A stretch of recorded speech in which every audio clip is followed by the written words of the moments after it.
Madame, Monsieur, bonjour et bienvenue dans le JT du groupe Revue Fiduciaire. À la une de ce jeudi 4 avril, obligation des opérateurs de sites en ligne, travaux en cas de vente du local commercial et temps de travail aménagé sur 3 ans.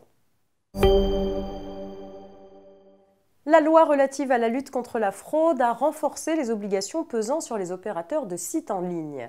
Depuis le 1er janvier 2019, ils doivent communiquer lors de chaque transaction aux vendeurs, aux prestataires ou aux parties à l'échange ou au partage d'un bien ou d'un service lorsqu'ils ont perçu des recettes ou des revenus par leur intermédiaire, une information loyale, claire et transparente sur leurs obligations fiscales ou sociales.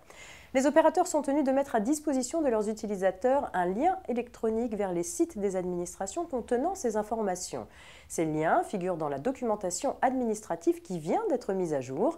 L'obligation d'information est réputée remplie si les messages envoyés aux utilisateurs de ces sites incluent de manière systématique et lisible ces liens hypertextes et présentent leur objet.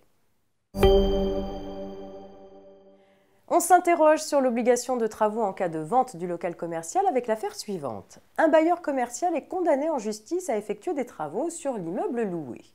Au cours de l'instance, l'immeuble est saisi et vendu aux enchères publiques.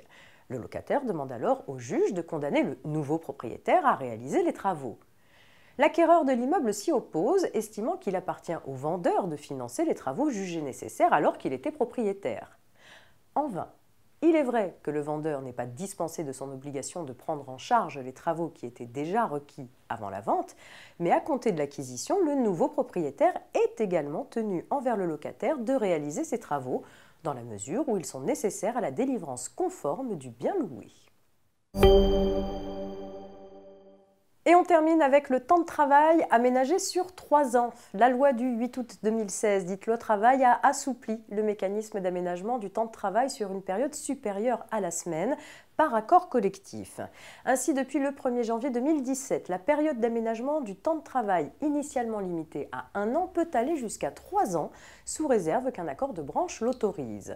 Dans une décision rendue publique le 15 mars 2019, le Comité européen des droits sociaux, une instance du Conseil de l'Europe, s'est prononcé sur la conformité de ce dispositif à la Charte sociale européenne, à la suite d'une réclamation formulée par la CGT.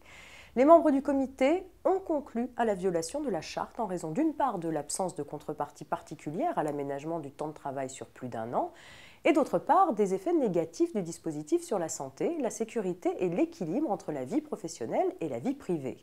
Néanmoins, le Comité européen des droits sociaux n'a rien d'une juridiction et ces décisions n'ont pas en elles-mêmes de caractère contraignant.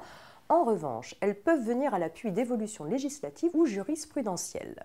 C'est la fin de ce JT. Je vous souhaite une belle journée. On se retrouve demain, vendredi.